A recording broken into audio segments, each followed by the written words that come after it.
Hello, this is Joe Courtney. Thanks for visiting my congressional website. And what we're going to try and do today is talk about a discussion that's going on and has been for the last year regarding reforming our healthcare system and dealing probably with one of the biggest domestic challenges of our age.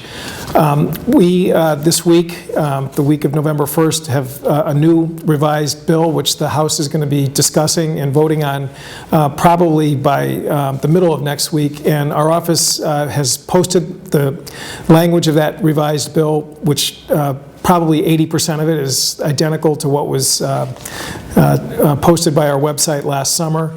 And as usual, we encourage constituents in the 2nd Congressional District to call or write with any questions or concerns. Not surprisingly, we've already gotten a large response, and what I want to do today is just sort of walk through some of the most frequently asked questions about the health care bill as it approaches final action in the House. The first question from Bob in Ledyard is, it appears that congressional members will stay in their present health care if the health care reform bills are passed. I ask you to add an amendment that whatever happens, congressional members have to transfer to the new system. This is an issue which has come up very frequently during the town hall meetings that I held in Eastern Connecticut last summer. As somebody who ran for office going back as early as 2002, I made a pledge to the voters of Eastern Connecticut that I would not take taxpayer-financed health insurance offered to members of Congress until all American citizens had access to a comparable benefit.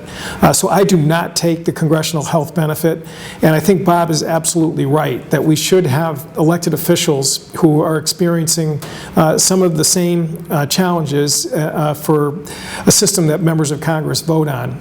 In Section 330 of the revised bill, it makes it clear that a public option, if it is enacted by Congress, should be available to members of Congress. I think that is an important change.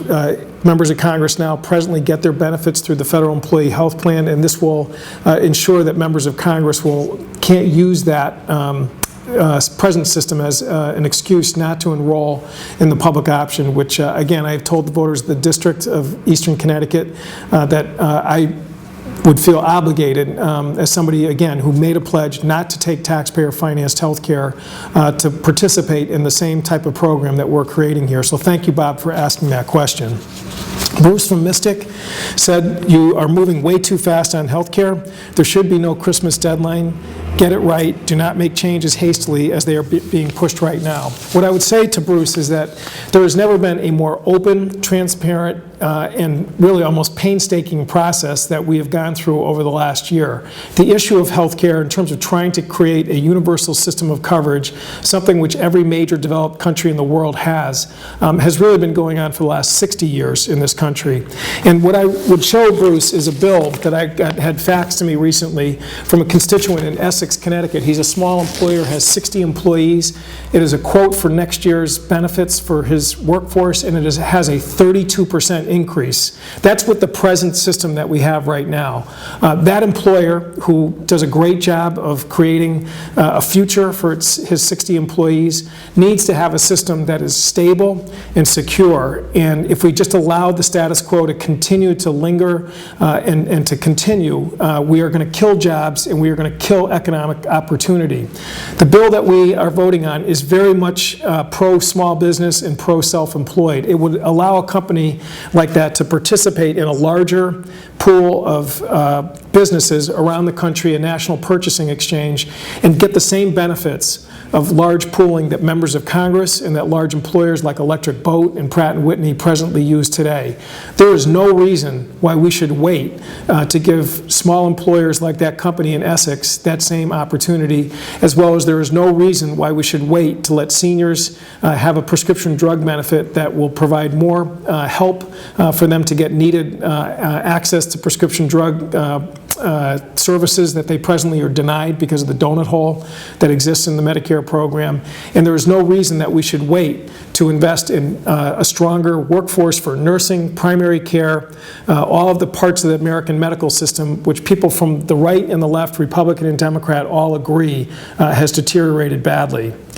So again, Bruce, hopefully I've answered that question. It's certainly one that we get frequently, but I think we can pass a good, sensible bill that will have opportunities to be amended and worked on as time goes on. But there really is so many pressing needs in this country in the healthcare area that I do think that this year, 2009, is the year to act.